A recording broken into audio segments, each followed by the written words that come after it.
আপনার হাতে থাকা স্মার্টফোনটি নিরাপদে আছে কি না মাত্র 2 মিনিটে চেক করুন। তা না হলে আপনি বড় বিপদের সম্মুখীন হতে পারেন। চলুন কথা না বাড়িয়ে ভিডিও শুরু করা যাক।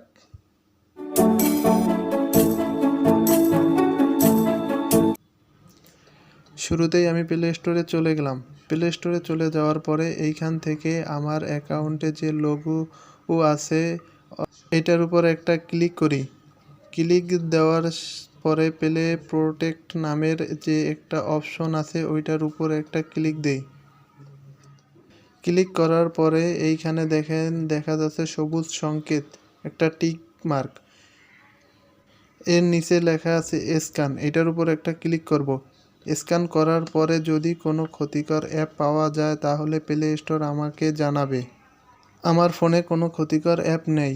যদি কোনো ক্ষতিকর অ্যাপ থাকে তাহলে ওই অ্যাপ ওইখানে চলে আসবে এবং আপনার ফোন হ্যাক হয়ে যাওয়ার সম্ভাবনা থাকবে। তাই দ্রুত আপনাকে ওই অ্যাপটি আনইনস্টল করে দিতে হবে।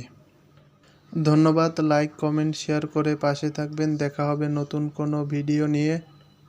আল্লাহ হাফেজ।